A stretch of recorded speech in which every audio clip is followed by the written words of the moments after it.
რუსეთის მხრიდან საქართველოს ტერიტორიული ერთეულების ოკუპაცია არის ეთნიკური კონფლიქტების შედეგი, თუ არა პირდაპირი ომი, არა პირდაპირი ანექსია. 90-იან წლებში რუსეთის მხრიდან საქართველოს ტერიტორიების, რაც რეალურად დღემდე დარჩუნდება და არასდროს არ განუცდია სახესხვაობა, თუ რეალურად ეს ყველაფერი გამოწვეული და დასაწყისშივე ჩაისახად ხელი შეუწყო ეთნიკურმა კონფლიქტებმა საქართველოს ტერიტორიაზე. ამ საკითხებზე მინდა რომ მოკლედ გესაუბროთ. დღეს ეს არის სხვათა შორის ჩემი სამაგისტრო ნაშრომის თემაც, რომელზეც ახლავს მუშაობ მიმდინარედ და მინდა რომ შეჯამების სახით რაღაც გარკვეული მონახაზი გავაკეთოთ ამ ვიდეოში. მოკლედ ძალიან საინტერესოა ეს საკითხი მრავალი მიმართულებით. ჩვენ, რა თქმა უნდა, ყველა ქართველი თანხმდებით, რომ საქართველოს ტერიტორიების 20% არის ოკუპირებული რუსეთის მხრიდან. ამაზე არანაირი კითხვის ნიშნები, ეჭვები, გადასტრუქტურირება, გადმოსტრუქტურირება არ განიხილება. უბრალოდ ერთადერთი არის, რომ არის შემოსული მეორე ნარატივიც, რომელიც იკვეთება პერიოდულად, როდესაც ჩვენ საუბრობთ აი ამ ურთიერთობებზე, როდესაც ჩვენ საუბრობთ იმაზე, რომ საქართველოს ტერიტორიების 20%-ზე მეტი ოკუპირებულია რუსეთის მხრიდან, შემოდის ესეთი ფაქტორი, თითქოს რომ საქართველოს ტერიტორიაზე არის და იყო 90-იან წლებიდან მოყოლებული ეთნიკური კონფლიქტები, რამაც რეალურად ხელი შეუწყო იმას, რომ მოგვიანებით რუსეთის მხრიდან მომხდარიყო ჩვენი ეთნიკური უმცირესობების ისეთი თემის, ამ ორ ძირითადი ჯგუფის, როგორებიც არიან აფსოები და ოსები, მათი წაქეზება რუსეთის მხრიდან გარკვეული ჩანასახის სახით იმედების მიცემა მათთვის და შემდგომ ამას საქართველოს ეს ყველაფერი გამოყენებულ იქნა საქართველოს ტერიტორიული მთლიანობის წინააღმდეგ.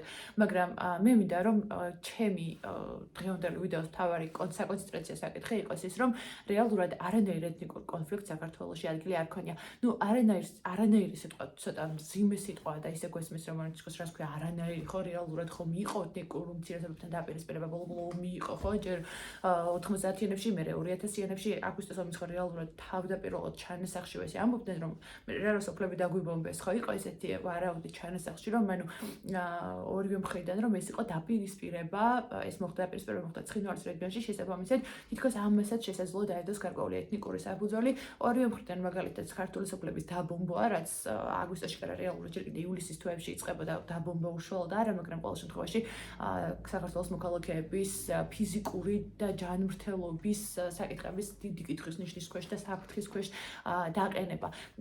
დღეს ზოგადად ძალიან ბევრი თეორია არსებობს იმასთან დაკავშირებით, როგორ ხდება აი ეს არაპირდაპირი ანექსია, იმიტომ რომ თუ გამოვრიცხავთ აი ამ კონფლიქტურ სარჩულს თუ ცოტა ხნით ჩამოვხსნით, რეალურად შეგვიძლია რომ იმაზე ვკონცენტრირდეთ, რაც გვაქვს ჩვენს ხელთ. უფრო მოგვიანებით ვისაუბრებ იმაზე, რომ საქართველოსა და ეთნიკურ ქართველებსა და ეთნიკურ აფსოებსა და ოსებს შორის დაპირისპირებები, რომელიც შესაძლოა გარდასახულიყო ისეთ მძიმე ჰუმანიტარულ შედეგებში, როგორც რეალურად პირიქით ჩვენ მოგვიწყვეს ჩვენს ტერიტორიაზე, რაოდენობის ასაცილოს არ უნდა იყოს. გენოციდი საქართველოს ტერიტორიაზე აფხაზეთის კუთხეში, ანუ ასეთი საფუძველი რომ ჩვენი მხრიდან მათ მიმართ რაიმე მსგავსი განხორციელებულიყო, აი ამის არანაირი საფუძველი არ წარმოშობილა. მაგრამ ეს არის კონფლიქტოლოგიის კიდევ უფრო სიღრმისეული შესწავლა, რომელიც რეალურად ფოკუსირდება იმაზე, თუ რა მიმდინარეობს დახურულ კარხს მიღმა, როგორ ხდება ერთი სახელმწიფოს ჩარევა მეორე ქვეყნის სუვერენიტეტში და მისი ეთნიკური უმცირესობების შესაძლოა იყვნენ სხვადასხვა ჯგუფების გამოყენება საკუთარი ინტერესების სასარგებლოდ. მე მინდა რომ გავამახვილო ყურადღება პირველ რიგში იმაზე, რომ არსებობს ძალიან დიდი ცარიელი ადგილი საქართველოს კვლევებში, რომელიც მიემართება ორ ოკუპირებულ ტერიტორიას. ბევრი კუთხე არის ეს ყველაფერი შესწავლილი, გასაგებია უბრალოდ საერთაშორისო არენაზე მაინც ბევრი ადგილია იმისთვის, რომ რეალურად შესაძლოა რაღაც დეзинფორმაცია გავრცელდეს და ჩაჯდეს აქ და უბრალოდ როცა ერთიანად მუშაობთ ყველანი იმაზე, რომ მოხდეს ტერიტორიული მთლიანობის აღდგენა, გარკვეულ ადგილებს ინტერპრეტაციისთვის შესაძლოა შეექმნას საფრთხე. სავარაუდოდ მომიწევს, რომ რამდენიმე ნაწილად ჩავწერო ჩემი დღევანდელი ვიდეო, იმიტომ რომ 4 წუთს უკვე გადავცილდი. მოკლედ, რა არის მთავარი განსახილველი საკითხები ამ მიმართულებით? შეგვიძლია ჯერ ჩვენ პირველ რიგში გავმიჯნოთ ეს ორი მიმართულება ერთმანეთისგან, ხო, რა არის რეალურად არაპირდაპირი ანექსია, რომელიც შემოგვიანებით შემდეგი ეტაპია ამის იგივე დე-ფაქტო აღიარება, იგივე შეიძლება იყოს ზემოდან წამოსული რუსული ამ შემთხვევაში რუსული პოლიტიკური ელიტის მხრიდან წამოსული გაწერილი მოქმედებები, როგორც იყო მაგალითად საქართველოს ტერიტორიაზე ის, რომ როცა დაიძაბა მდგომარეობა ორ სახელმწიფოს შორის, საქართველოსა და რუსეთს შორის რაღაც გარკვეული გამწვავებისგან, როგორც კი წავიდა მდგომარეობა, მაშინვე პუტინი აძლევს განკარგულებას რუსეთის დუმას, რომ უნდა მოხსნას, გადახედოს ჩვენი კუთხეების სუვერენიტეტულ ერთეულად აღიარების საკითხს და მე აძლევს განკარგულებას იმას, რომ რაღაც მოუხსნեն სანქციები და ასე შემდეგ.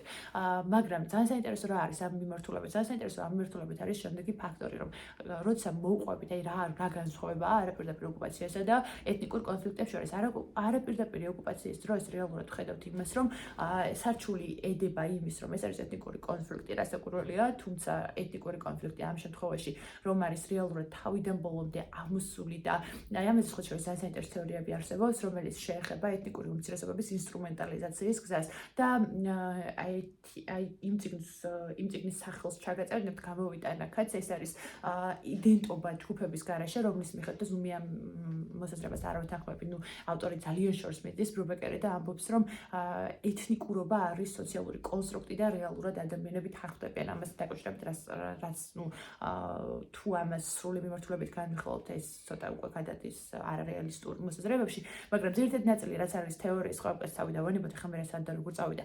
ძირითადი ნაწილი, რაც არის ამ თეორიის ამოსავალი წერტილი არის ის, რომ ეთნიკური ჯგუფების გამოყენება ხშირ შემთხვევაში ხდება ქვეყნის ინტერესების საწინააღმდეგო გარე ძალების მხრიდან. ეს იქნება უშუალოდ მოსაზღვრე ქვეყნის ჩარევა თუ არა და ამასთან დაკავშირებით ზუსტი პარალელების გავლება შეგვიძლია ჩვენ რეალურად იგივე კვიპროსის შეჭრა თურქეთის მხრიდან 70-იან წლებში, როდესაც დღემდე ოკუპირებულია 25%-დან რაღაც მარიონეტული ეგრეთ წოდებული პოლიტიკური ჯგუფი ყავს თურქეთის დასმული, რაც რეალურად ხდება ხო საქართველოს ტერიტორიაზე, ეგრეთ წოდებული პოლიტიკოსები და ეგრეთ წოდებული პარლამენტი საქართველოს ტერიტორიაზე ფუნქციონირებენ და ცენტრალური ხელისუფლების მიერ არ არის ეს ორი რეგიონი კონტროლირებადი დღესაც კი, იმიტომ რომ არის ოკუპირებული.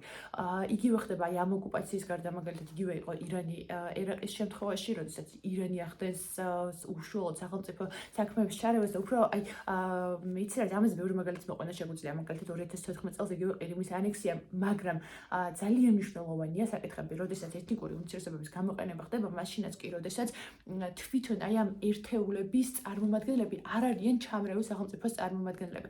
რას ხდება საქართველოს შემთხვევაში? მაგალითად აფსუები და ოსები არც რუსები არიან და არც ქართველები ხო, მაგრამ მაინც ხდება მათი გამოყენება და ამ შემთხვევაში არ არის საქართველოს უნიკალური შემთხვევა. მაგალითად ირანის და პაკისტანის უკაცრავად ინდოეთის და პაკისტანის შემთხვევაში კაშმირის კონფლიქტში აბსოლუტურად იგივე შემთხვევას ხედავთ. ანუ ეთნიკური ჯგუფის გამოყენება და საქართველოში სხვადასხვა საქართველოს ტერიტორიაზე უფრო შორს არის ეს მოვლენები წასული, იმიტომ რომ პასპორტიზაციის მოვლენები ვიცით რუსეთის მხრიდან აძლევენ რუსეთის პასპორტებს სეპარატისტული რეჟიმის წარმომადგენლებს, მაგრამ აი ამ შეჯამებით აი რაღაც სიღრმეებში შეგვიძლია წასვლა, რომ უბრალოდ დავარქვათ ყველაფერს თავის სახელი და მე გავაგრძელოთ მონახაზი გავაკეთოთ რეალურად ეს კონფლიქტი რას წარმოადგენს და მე შემოვიტანოთ სხვადასხვა ელემენტები და ის მინიმალური რაღაცები რის გათვალისწინება შესაძლოა მოგვიწიოს იგივე ეთნიკური თვალსაზრისით, იგივე ტერიტორიული მოწყობის და გადანაწილების თვალსაზრისით და ასე შემდეგ. სხვა ნაწილებში შევეცდები რომ უფრო კარგად გავშალო ეს თემა. მადლობთ ძალიან დიდი ყურადღებისთვის.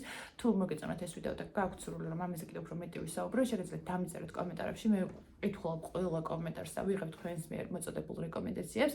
ასევე გამოიწერეთ არხი და ძალიან მნიშვნელოვანია არხის განვითარებისთვის, ალგორითმისთვის, როგორც ლაიქების რაოდენობა, ასევე კომენტარები. შევედი YouTube-ით.